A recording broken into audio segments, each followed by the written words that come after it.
Hey guys, Charles Damiano here from the Bruce Lee Collection, and once again I'm here with my good brother, Hector Martinez. Charlie! Yeah, brother, you know I get excited when I come over your place. Hey, you know, the excitement is mine, brother. Good, man, good. I know we have a really special episode when you called me and told me you have this this peach, which we're gonna show them in a second. I got really excited, and I actually came here on a Friday night at almost 7 o'clock. I couldn't even wait to Saturday to see it. You worry me, man. That's how excited I got. And you told me there may even be a snowstorm. You know, the and news, what I tell you? You said, Hector, you know, they usually say a snowstorm and the sun comes out. Yes. So it's like, you know, what's going on here? And even if it was 20 inches, I was still gonna get here to see this piece. You know, Charlie will show up here in the midst of an earthquake. That's it. I mean, this guy is so passionate. Nothing is gonna stop him. You know it. You know it. So, You know what? I gotta share this with your audience. Yeah. This is really funny. Charlie tells me before we start rolling. Charlie tells me, "Don't forget to yell out, Charlie! Shake my hand and don't knock the magazine down." There we go. I want it perfect. He's giving me instructions in my own house.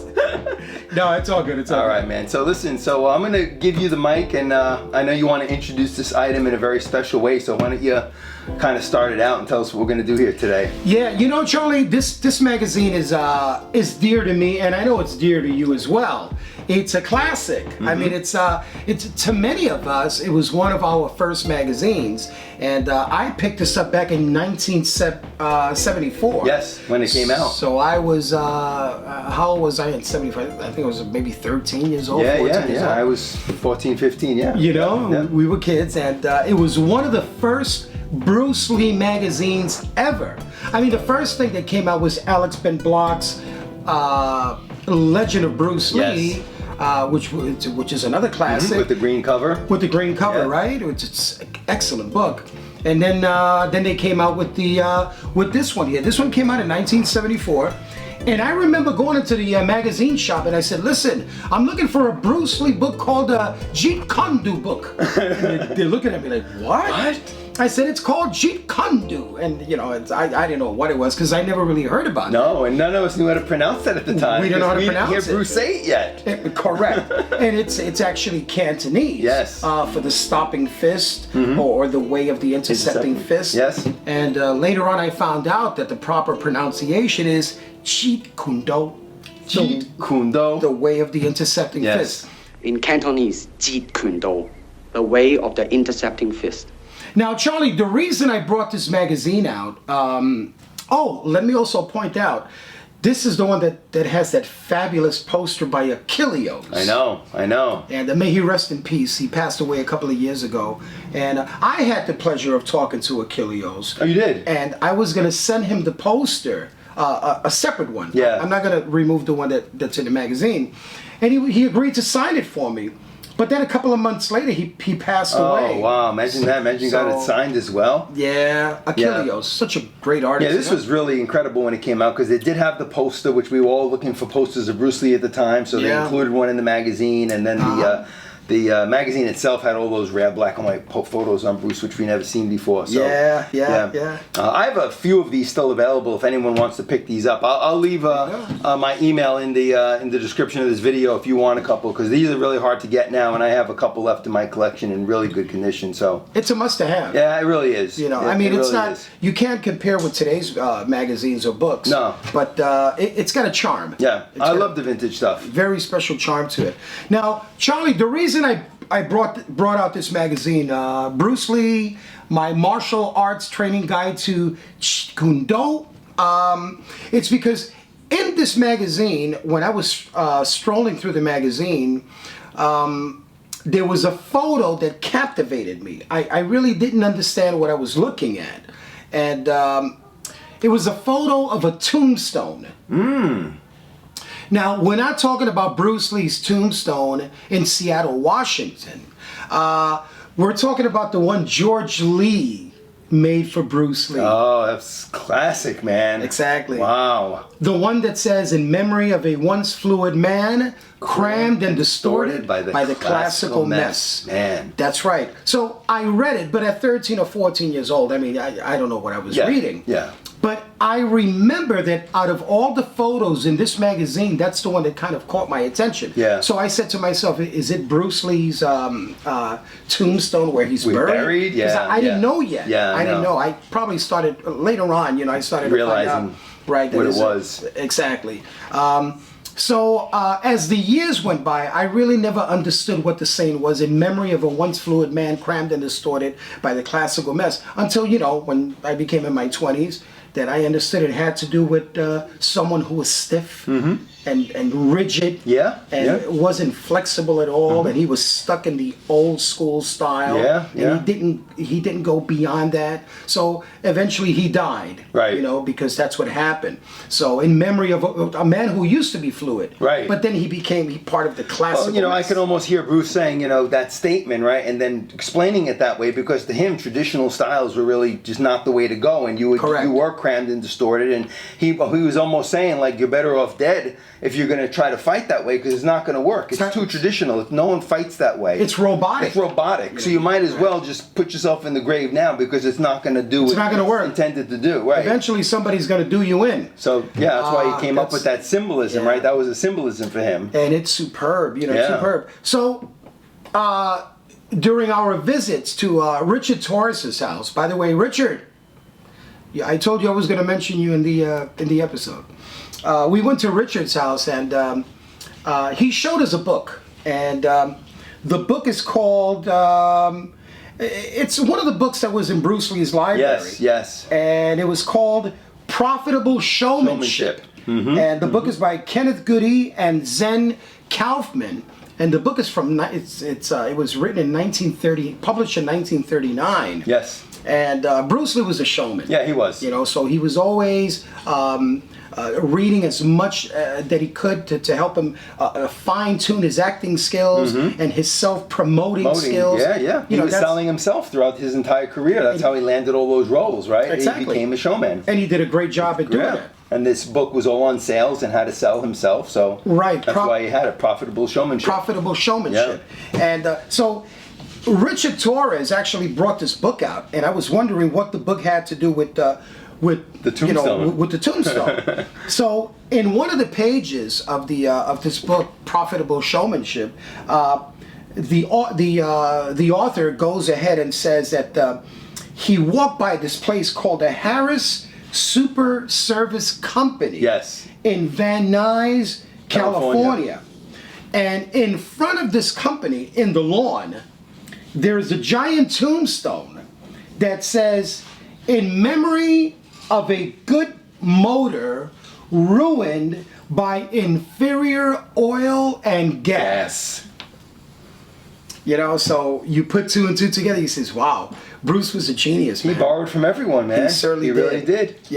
That's how he came up for the idea for the tombstone, right? But he wanted to put his own saying on it, right? Which is very similar to that. Correct. Yeah. I mean, this one says, in memory of a good motor. A motor that once was good. In great working condition. But you put bad fuel and gas in it and oil, and you don't treat it right. Right, ruined by inferior oil and gas. So the same thing applies to a once fluid man crammed and distorted by the classical traditional mess. Right.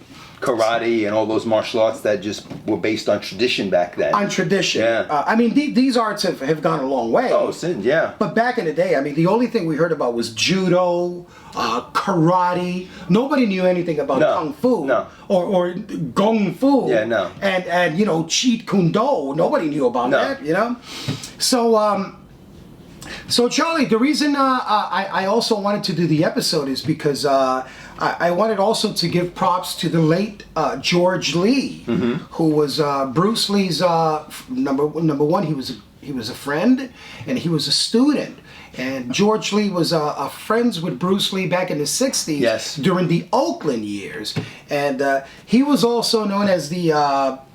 Four Musketeers, part of the Four Musketeers. Part of the Four Musketeers. Those were his closest friends at the time. Exactly. Yeah. And he was also very good at working with creating things. Building. He was Bruce's builder, right? Builder. He was like a miracle maker. Yeah. A machine maker. Yeah. And so whatever Bruce Lee designed, as far as training apparatus, George went and made it happen. Absolutely. He would create it. So at this time, Bruce Lee actually approached George and with the idea of creating a tombstone. And George, of course, agreed, and he came back with that classic black tombstone that says, "In memory of a once fluid man, crammed and distorted by the classical And mess." he only made that for Bruce at the time. It Only was for the Bruce. only one in existence at Only the time. one. The only original one in That's existence correct. at the time that Bruce Lee had. It was his personal piece that George made for him. Yep. Yes. Shannon Lee owns it. Yes, now Shannon has it in her personal collection. Shannon has it. But I don't know if you know, Charlie, but actually George, a few years later, he actually built a few of them. That's what I heard, yeah. Yeah, and he built them for friends and family members. And I was told that he only made less than 10. Yeah. So, some say even less than 6 at this point. I mean, it's hard to tell who has them, but we know a few people now who have them, right? And Richard was one of the guys that had it when we went over his house. Correct. We saw the one he had. He was inspired by this So book. on that, he put "In memory of a once fluid man, crammed and distorted by the classical mess." So And that was him kind of putting down traditional styles, right? As he was coming with his... saying that this martial artist, he got killed because he stayed with the classical mess instead of just allowing himself to be a human being. So this is one of my favorites, of course. Wow. And George Lee made this for me. In fact, he actually wrote some letters here talking about he certified that the classical mess he made for me, and he signed it over here, George Lee. Now, this is the same one that he made for Bruce, right? Back in the early days? Correct. And then you asked him when you met him if he could make you one, and he custom made this one for you? I did a seminar. In fact, I did a seminar before the Nucleus did. Wow. And which they actually duplicated what I did. Back in '94, I think it was when, and George Lee was there. That's a And when splitting George met image me, of the one. he told me, I'm going to make that for you. That's fantastic. So Yeah, that's there definitely is under 10, and there may be as few as 6. I don't know the exact number, but... yes.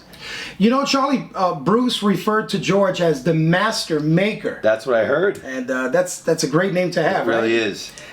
So I found out that George had made a few tombstones for friends and family. Yep. But the first time I got to see one in person was when I went to see Richard Torres at his house.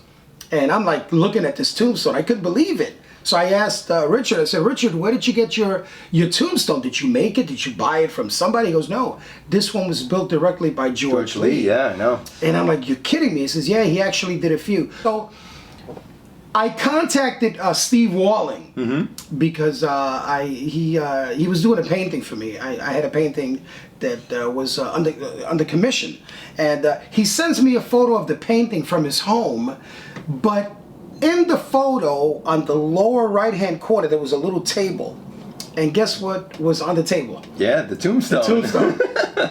Yep. I said, "Man, I can't believe it." Yeah. So I contacted Steve and I said, "Steve, you're telling me, bro, you never told me that you actually own one of those George Lee tombstones?" Yeah. He goes, "George Lee gave it to me personally." Yeah, he was really good friends with George Lee. He was my friend. I know. And so he's had that for quite a number of years. So we were talking, me and Steve, and I said, "Well, Steve, listen, no disrespect intended, absolutely not. But then again, it doesn't hurt to ask." I says, "If any time down the line in the future, there's some things that you may want to, part with, for other people's collections, let me know. I'm interested in your tombstone." He goes, "Oh, absolutely." So a couple of months later, Steve had suffered a heart attack. Yeah, I heard that. Yeah, And he was in a hospital. He was in bad condition, and when you suffer a heart attack, it's like your way of thinking, your priorities, everything changes. Yeah. So and then he told me something that I felt it in my heart. Yeah. He tells me, "Hector, that tombstone that you always wanted, I put a note on it. I taped a note on the tombstone that if anything should happen to me, that tombstone is going to go to you." Yeah. And I says, "Oh my God, Steve, man, don't say that, bro." It almost made me cry, Oh, bro. I know. Yeah, Steve has a kind heart, man, and he knows how great of a collector you are and how you love these personal items in your collection. That was really nice of him to even think of you for that reason. Yeah, I know. It was, bro. He's a special person, Steve. Because nobody has ever really told me something. I know, like that, I you know. So, and I'm saying to myself, out of all the people that Steve knows, people in California, family, old friends, he said that to me, man. It's like, wow. It's you know, it just it makes you think, you know, like, man, true friends still exist, you know. So my response to Steve was this. I said, Steve, you know, my apologies. I don't mean to offend you, but God bless you. May you live to be 100, because I do not want a dead man's gift. Yeah. Because if anything should happen to you, God bless you, and I have that piece of my collection. Every time I look at it, I'm going to think about how I got absolutely, it. absolutely. And that's not going to bring me any pleasure. Not going to feel good for you. So, so I told her, I said, I want you to part with it if you do while we're still alive. There you go. Don't wait until I'm going to have to display it next to my dentures. I told her, we started cracking up. So we were talking, and anyway, the weeks went by, the months went by. One day I receive a message, and he tells me, Hector, the time has come. Look at that. If you want it, it's yours. Wow. So we sat down, we negotiated, and Did you say I'll give you 5 to 1? I'll give you 10 to 1, baby. And so yeah, man. So I want to share that with you. Oh, let's do it, man. I'm sure they're gonna love to see this piece, man. Yeah, absolutely. All right, let's do it. Let's do it. So Charlie, here it is. This is the this is in memory of a once fluid man, crammed and distorted by the classical mess. Wow. And this was built by the late and great Master George Lee. That is simply amazing. And it's a very solid piece too, very heavy. Wow. And as you can see the back, it says made by George Lee for Bruce Lee in 1967. Yep, look at that. Wow. That's official. Yeah, man. And you said there may be less than 10. I think less than 10, yeah. I know a few collectors that have it, Man, that looks exactly like the one George Lee gave Bruce. Yeah. Such a great piece. And it must weigh about, I don't know, maybe like 5 pounds, I think. Yeah. That is beautiful. Solid piece. And now it's one of my favorite pieces in my collection. Hey man, that's a piece of dragon history there. Yeah. George, this also came from George. It's his business card. It says Jeet Kune Do, Senior Advisor, George Lee. It's got his chop and his signature. Wow, look at that. And this was given to Steve with the tombstone. Yeah. Man, that makes it official right there. Look at that. Yeah. Got George Lee's card. Yes, sir. And he made this one specifically for Steve, I guess, at the time, right? I believe Steve so. shared this with you now. Yeah. Wow. Yeah, I believe so. Look at that. So it's an extraordinary piece, man.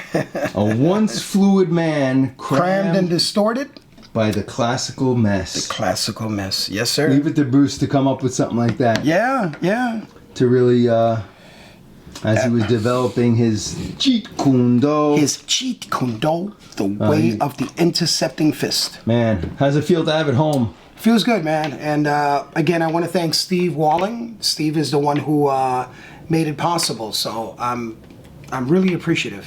Yeah. And he's happy that it's in the collection. Because the thing is that Steve had it in storage. He doesn't display his collections the way we do. Yeah. So he had it in storage, for quite some time. And I says, no, man, we got to bring this out and share it with the world. So, yeah. Well, that's unbelievable, Hector. Mm-hmm. You should be very proud, man. Very happy, yeah.